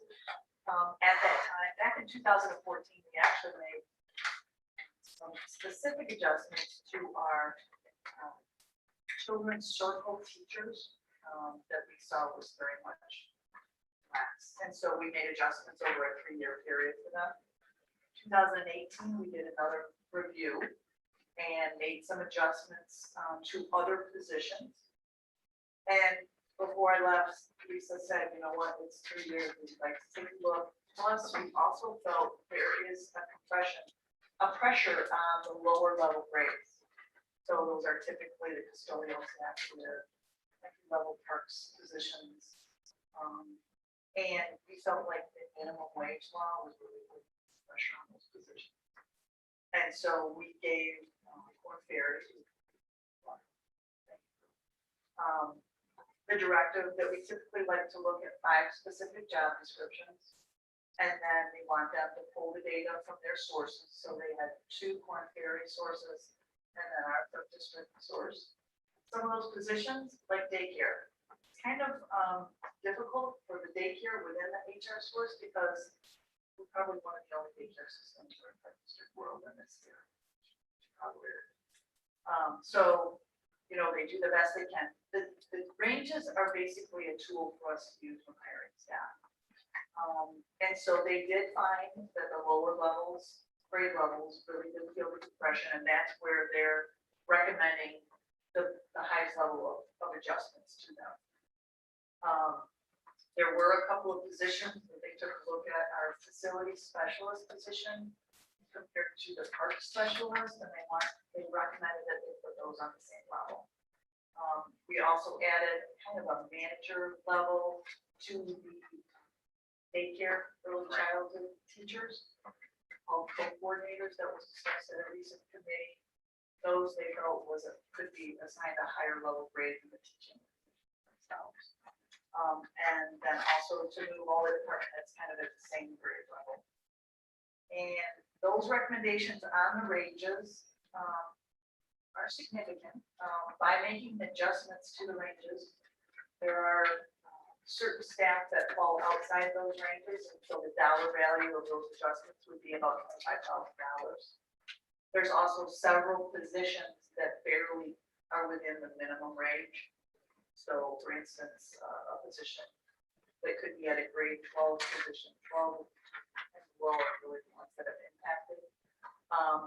To really take a look at those and adjusting those could be over a multi-year process, but that we really need to bring some of those positions up and it's the early childhood area. So it does not look at benefits. I think we have a pretty rich insurance plan and other benefits that we offer, but it doesn't take into account that. But we know in the last year alone, we've lost some staff to other agencies.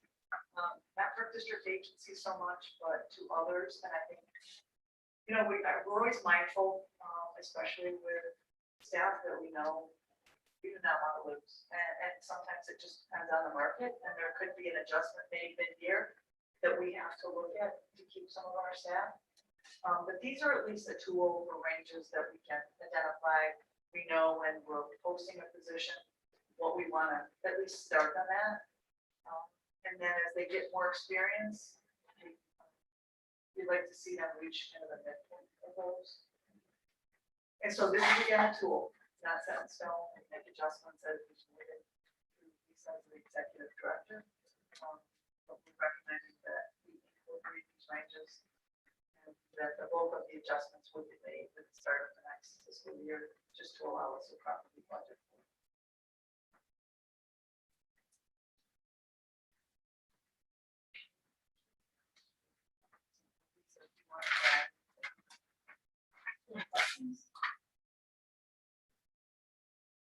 Then I think a big part of this too is communication with staff. Showing them what grade they're at, the ranges, just a whole, which is separate from, of course, approving them, but it's a whole communication piece that I think is important for our staff to hear and to understand.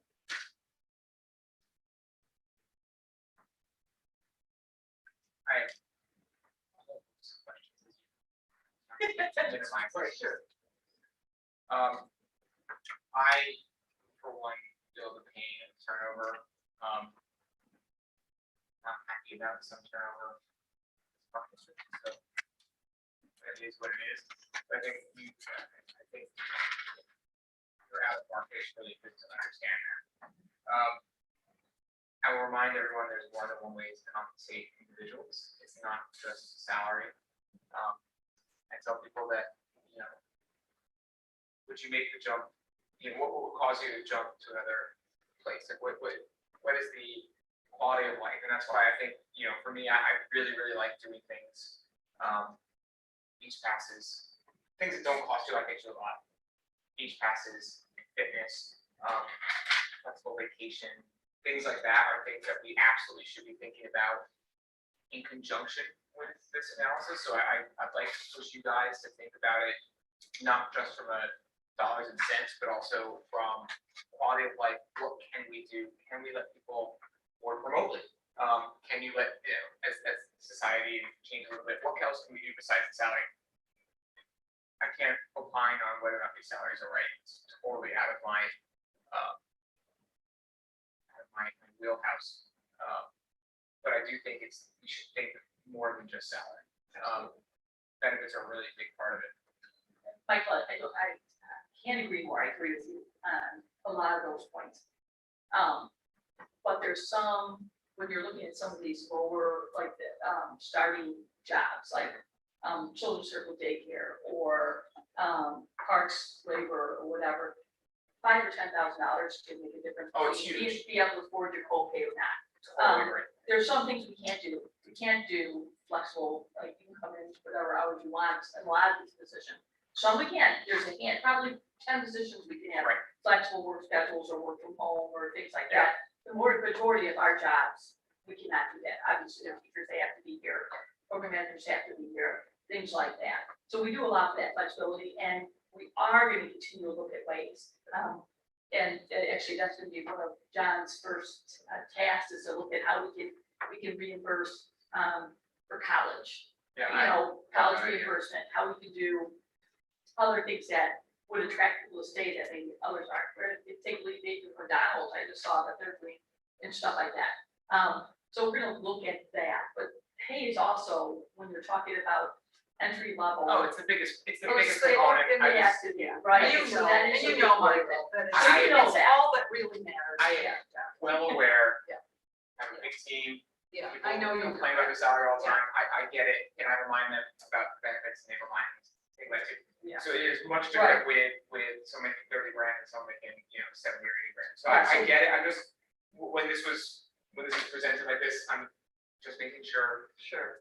That. And I know We look Bobby, at Bobby everything. even had some good communication with the children's circle staff and both part-time and full-time, of what can we do to retain some of these staff? And had some great ideas, we started Good. by reimbursing for classes and reimbursing for tuition for some of the staff that we wouldn't have done that before. So I think that dialogue is gonna be important when we can do that, for sure. Can you layer in, I guess, both of you, some of the employee survey results into this discussion? Because that, half of that has given you some input into what you need to do. Well, yeah, I would say that the employee survey has made us all think outside the box, right? We didn't ask particularly the survey, like, how do you like your pay? Because that to us, people always say, I want more money, but who doesn't, right? So we knew that instead of asking that question, that we were gonna do this, to really see facts of whether we can do that. But other things were indicated, like how do you feel about the culture, and how do you feel about different things that we take in? Not only this, but also reading other sport, which will be another discussion, other business. But what else did we find out from the survey? So it's kind of, when you start with this, it's say take childcare, start in children's circle, it's expensive to start. You gotta get shots, you have to get, doctor visits. And there's quite a significant turnover, so rewarding staff who stay longer than 6 months, if they're going to survive the first 6 months, they're likely to stay, 2 years. So trying to incentivize people to get through that, making sure the onboarding process for new staff, that's part of the whole coordinator. That is key. It's like, rather than getting thrown in a classroom in the first day and you have no training, making sure there's a structured training program, so you feel like you're part of the team, you get uniform, you get told, if you're here a year, maybe there's some ask for reimbursement, because a lot of those staff are taking classes at community colleges, so knowing that I can get X dollars every year, or is there some kind of health insurance stipend you can get to part-time? So those are the kind of things that came up, and thinking differently and having a broader range rather than saying this is the benefits, and a lot of those staff are saying, no, I don't need that, what I really need is goals. Looking at, for example, if you don't take our insurance, like, so say you're under 26 and your parents, which some of our staff are, or your spouse has some, or we have some who have their spouse take our insurance. What kind of financial incentive do we give them to not take the insurance or stay on theirs? Or if they choose to take ours and the spouse has insurance, a lot of corporations say, well, if you choose to take ours, you're gonna pay a higher fee. Again, those are all things that we hope to put in Don's plate. To really investigate as we go forward. We do that. Yeah, right. If my spouse is eligible for health insurance in our company, I pay the spouse rate plus an extra $100. Right, exactly. So those are all things that we're looking at. Besides just, hey, how can we do that? Because that could help them. And if you don't take insurance, you get an extra $100 back. Yeah, so you have to prove that, you have to, Incentivize want to make people sure we do that. utilize- Right. And then rewarding for additional certification. So like, for example, Chris's guys, they keep on doing different, or girls, different certifications. They could get extra pay for those certifications, because that will help us become better rounded. Our district would be able to do multiple people do different tasks. So those are the other things we're looking at also. So, but we have to keep in mind that minimum wage is affecting our lower starting salaries for our entry level positions, and there's no way around that. So if we're trying to recruit, say, a full-time early childhood teacher, full-day teacher, that's our, I want to call it, and someone comes with 5 years experience, we're not gonna start at the minimum. We're gonna start that 5 years into that cycle, you know. If they're a first-time superintendent, they're gonna start at the minimum if they don't have the experience that we need. But if they have 5 years experience being a construction labor or whatever our position is, we're gonna bring them into that wage, so. Does that make sense? I think our Glencoe teachers, our school district teachers are welcome. So I don't know how they fall. Oh, they are, it's public, Yes, it's the public. vast majority, they fall over 90. They tranche it out. I don't know the benchmark, but in comparison, I imagine and I think that the teachers of very young children in the same community should be treated with the same, treated in the same way in terms of how we value. So, We that's often how I say look at it. preschool education is very similar to secondary and primary Yes. because Yep. people move to the community for that education. Oh, at the end of the day. yes. We're definitely moving to our community for our full day and half day preschool. Yes, yes. So. So I think that's actually that's how I looked at it. And I think that they would feel that respect if they knew, because I'm sure that they come into Glencoe from outside the community often because it's more expensive to live here. And if they're coming in, they have an expectation that there's room for this in their organization. You should be respected. And so I don't know. How do we judge this? What do you want from us? So what we'll ask is that, again, the next board meeting, is to approve our salary range, or, just, I guess it's more accept this, accept this recommendation, not approving it, it's accepting this recommendation. Okay. And so that gives us guidance for it, and I have the flexibility with the department heads to pay within those ranges. What is the 1-year impact of making this change?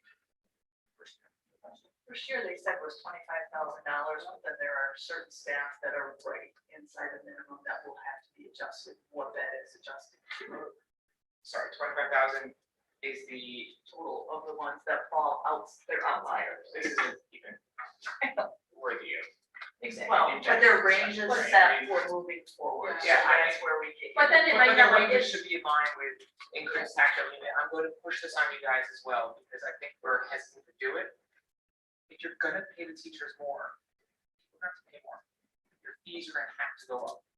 And so we have a high demand product, and we have a lot of wait lists out there. Like, I don't think it's just, on the taxpayer to absorb it. I think the fees have to go up at some point. That's fair. Well, that's not how we do it, right? right, so it's, No, you ELC, as of right now, ELC and maintenance staff, and absolutely. Well, not like you I thought absolutely. you were just talking. No, this is, there's always like, User fee program. yeah, I mean, like, we just have to keep that in mind, and that's just a way to think. we do look at our salary, look at our fees comparable to other, preschools and daycares in the area, so we have to be competitive with pricing also, but also meet our indirect thing. That's right. It's competitive, and I'm just gonna remind you guys, my biggest pet peeves, is our wait list on our programs to obviously have a phenomenal program with a ton of demand. I think paying our teachers right is absolutely the right thing to do. I think I'm glad we went outside. I'm glad that it's, in the realm of 25 to 35,000. It's not like 100,000. But I do think that, we have to think business as well. We can just think about these. It's worth noting that a significant amount of childcare facilities have closed recently. The actual supply that is down, just had 2 local childcare centers close. Demand that? Honestly, it's not a business you want to be in. At the end of the day, there's a certain point where parents decide, you know what, a nanny is more cost effective. That's the reality. There is, their price increases is important, but at a certain point, when you're paying $3,000 or $4,000 a month, parents as well, why work, or I'll do a part day, or 2 days a week. And is it really fair to, and it goes on, like, we are still a park district. Yes, Is we are it, still. is it fair to, just say that the more wealthy people get this? No, Eventually, you'll price it out. Seeing at the the federal price. level with universal pre-K, so don't be surprised to see that there's a reason why federal government's having to step in and support pre-K. That's right. Pre-K education is so important. You know, it's the same with primary and secondary, that's not user fee as supported, it's taxpayer supported, so. How many kids are in let's just put the math behind this, how many kids do you have in daycare? In both programs, over 200. So 200. 100 in children's circle, So you're talking that's the about, size of one grade at District 35, so kindergarten is about 100 to 110. so you're talking less than $1 a day more. Remember that we also just raised people's taxes by 20 cents a day. We're not saying we're gonna I'm not raise sorry, it. I'm sorry, saying, you guys, it's you can't tell me Not really. what. It's not even a discussion. We always raise it 3 to 5% every Yeah, year, right. whenever you Yeah. say. But Yeah. that's, my point is that you can't say that it's only for the rich people and talk about like literally 40 cents a day more to make our teachers want to stay here is something that I think can be absorbed. It's not like we're asking them, okay, your tuition is $7,000 a year, now it's $10,000 a year. No, your tuition is $7,000 a year, now it's $7,200 a year. Okay, so you're talking, we're in the same route. We're all. The way you're talking, it was Yeah. jumping higher. Yeah, No. we'll naturally do No. that anyway if we're continuing to Right, cover our yeah. direct and We're in the indirect same expenses. We're on the same But what we page. naturally did before wouldn't cover this increase. That's my point. It may not, we might have made less of a net profit Right. in order to give Remember, teachers, right. until we did, are not net on the program. That's over. Yeah. Which is fine, because this program covers its own expenses. It Yes, does, they and do, it's, and and then it's some. recently just paid for the playground They and pay everything for like that, it, so we yes, have room to do that. Yes. Good. And we're all. So it's over $1 grants Yeah. that. So the main chart here is the one at the very end, is that right? It's the, Is that correct, Carol? That's our recommendation. and I guess my question is, if, Oh, that's current. well, let's, That's just our No, current. you got a recommendation on this, You have, on, there was one there's one chart further, where you oh, the well, here, new Yeah. section converted hourly, so it's up, here, okay. That's the market. Yeah, it was kind of, This we is- need to mark it a little clearer. page 15 is the new one, I think. Here's where I was going with that is, I assume we've done like some simple analysis and said, we made everybody the exact midpoint in the new chart, what percent increase. That's 25 grand, that's what it's. No, not to, No, no, no, God, no. No, but then the No, I'm- impact of this, the impact of implementing this would be 25,000 right now. Minimum, It's not, that's just the minimum, to get everybody up to minimum. If you want to bring everybody else up to, But you would along with them, it would be what's the more. percentage increase? That's what I was curious about. your payroll is not, what's your payroll right now, on you guys? Okay. I don't wanna Yeah. say something. I remember when we talked about the COVID bonuses and things like that, or the annual raises last year, I thought we said that a 1% increase would be about 17,000. 17,000, I think that's So- correct, for full-time staff. Full-time staff. Yeah. So, in your packet should be this, What page is that, girl? On the bottom of that one. well, it's again, page 7 on the, On the, hey, but I don't know what it is. On the in corn packet. period. on the It was corn 37 in the PDF. Yeah, it's the blue and the. Yeah, orange. okay. So right now, the current structure is to the right in blue and the new range, or this ranges one. would be to the left. right, this one? So that's where you show the bottom is about It's 18.5%. very much, right. Okay, right. So you're seeing the pressure of the minimum wage increases for over the next couple of years still. I think the max it goes to 2025. So we're seeing a little bit of an increase, but it's affecting the lower level of the full-time rates. We've got budgeted salary expenses for this year, it looks like it would go up above that, right? Well, that's why I would not adjust these really until the new fiscal year. If at all possible. Here's the difference, we may adjust some because we had additional revenues in daycare with some grants that we received, so we may be able to do that because our revenue rose, our expenses could rise equally. Yeah. And so your budget. I just be careful because then it's a compounded effect moving forward when we don't have that.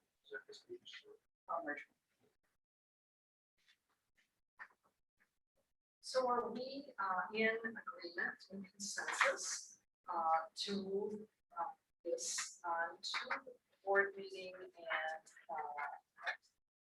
by the request? Yes. Yes. Yeah. Good. Yes, me as well. So All right, thank you. Okay.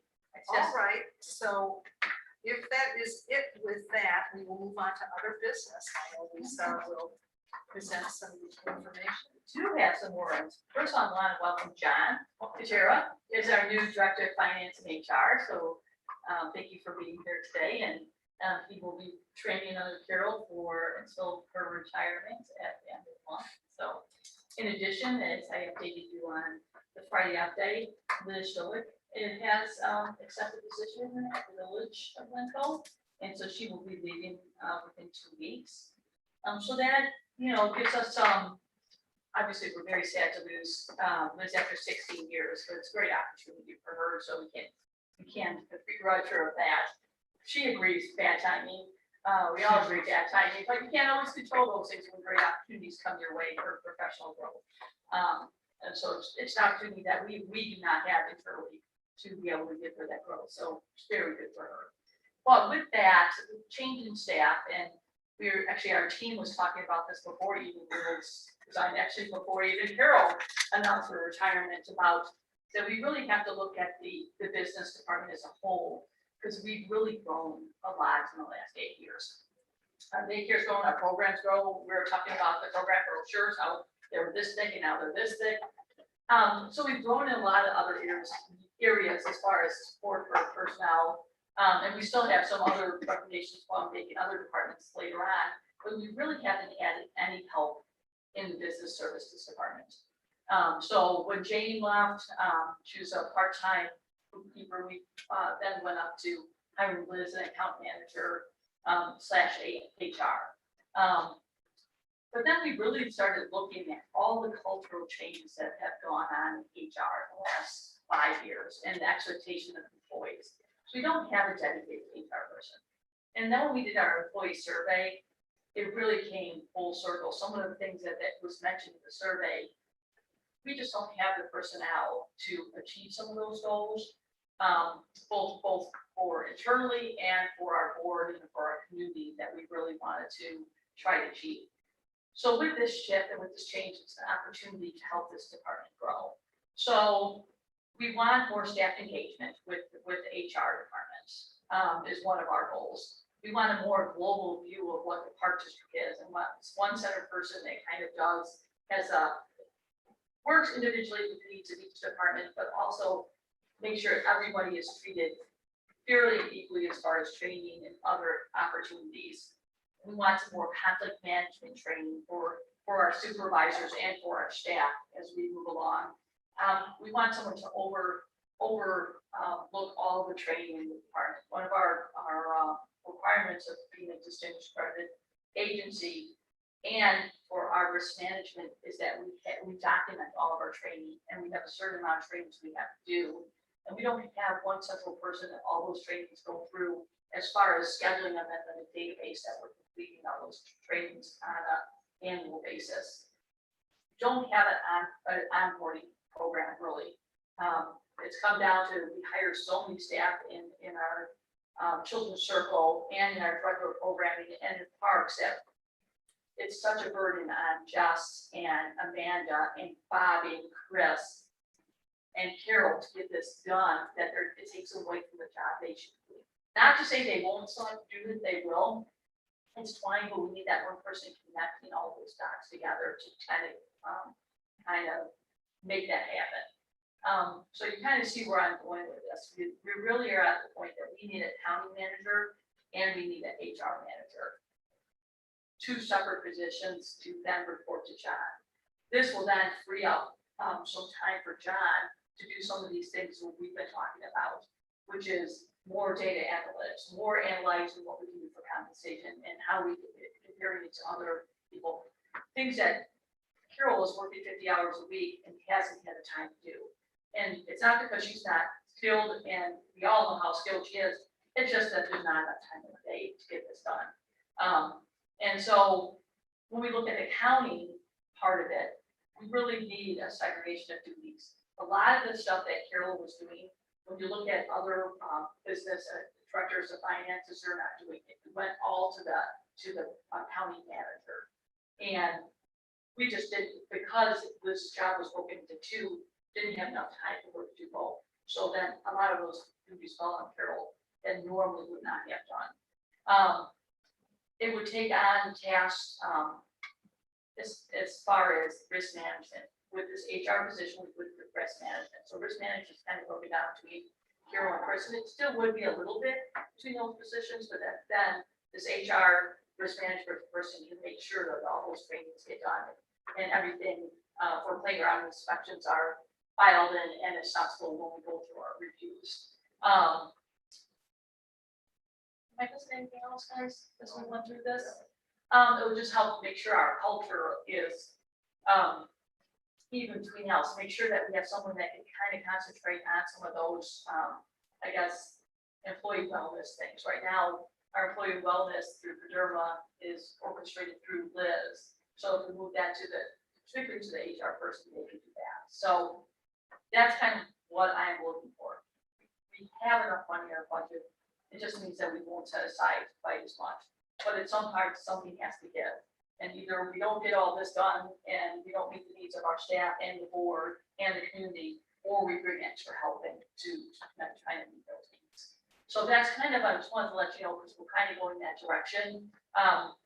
It's happening faster than I thought, because when Liz resigned, I'm like, well, if we're gonna hire for a county manager, we should just hire for a county manager. And you're gonna get a different kind of person than you go county manager HR.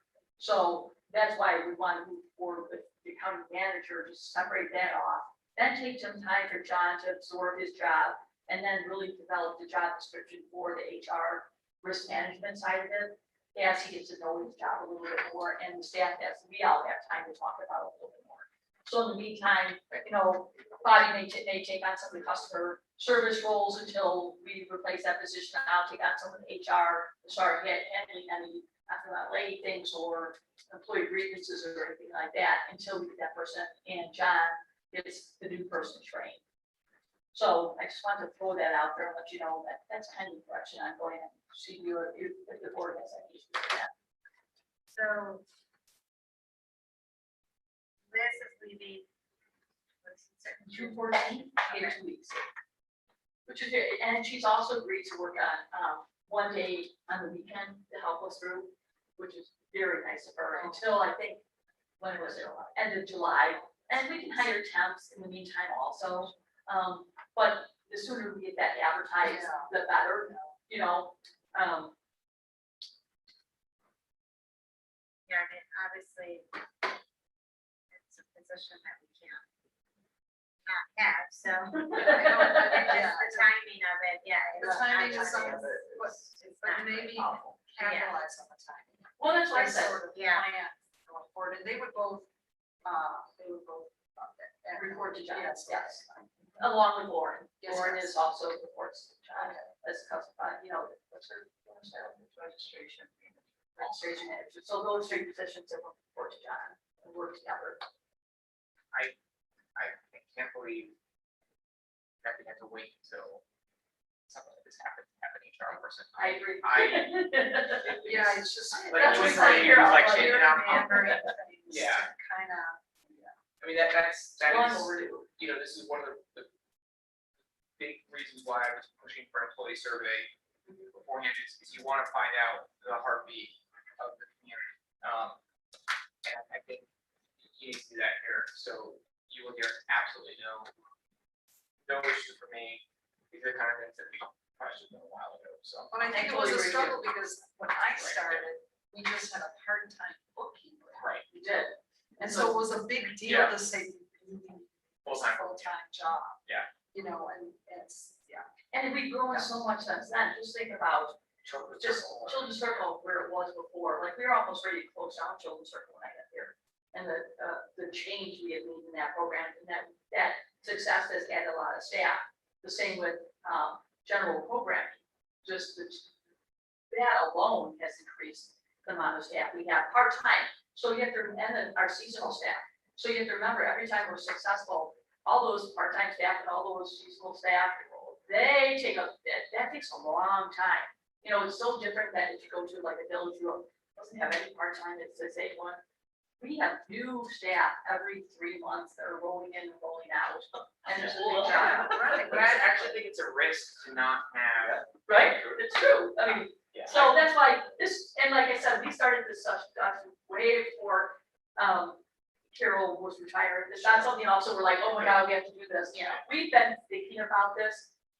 Just now is the time to do it. We were gonna try to see if we could wait till next budget year, but we're like, no, this is the time to do it. We're not gonna bring someone in with both of those talents when we could really focus on a really good county manager and then a really good HR manager.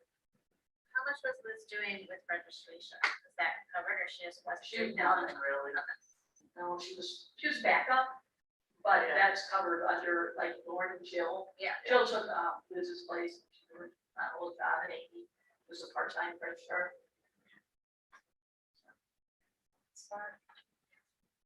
Another question, as you went back to the Corn Ferry numbers, and just as I remember reading it, it's for a 40-hour week. But we talked about some people working more than 40 hours. Are we paying overtime or? For some staff we do, Yeah. but Okay. salaried staff we do not. So Okay. any Are of they- us in are this they room leaving after 40 hours, or they're staying so it's an extra 5 hours? for full-time, Yeah. oh gosh, a lot of us work way No, more. okay, let's go down lower on the salary. Oh, before Yeah, they those get, are all those children. get overtime. Those are- Okay. Yeah, That's what I'm talking and they about. have to be, for overtime, which we tend not to do a lot of overtime for our hourly staff. Okay. Yeah, so we're talking for this one, it's more of our full-time staff. So right now, all the department heads, including myself, do a little bit of that HR, which just piles on our plates of what we're doing. And so it just And causes. it's not your area of expertise, not everybody's area of expertise is HR. I think Well, part of 2021 that is a is- different year too, right? I mean, Yeah. Yes, it is. I you know. cannot take Ignore the that. risks Yes. associated with what's going on in the world, in the country, I should say, not the world, the country, and not have any kind of person. Like, it is, Well, you're gonna. again, remember, we're pretty small, but part of it is just an inherent thing. If Bobby has a program manager that needs a performance, you know, he's still gonna be actively involved in that course. The HR person who does not necessarily know the job does not take over that whole responsibility.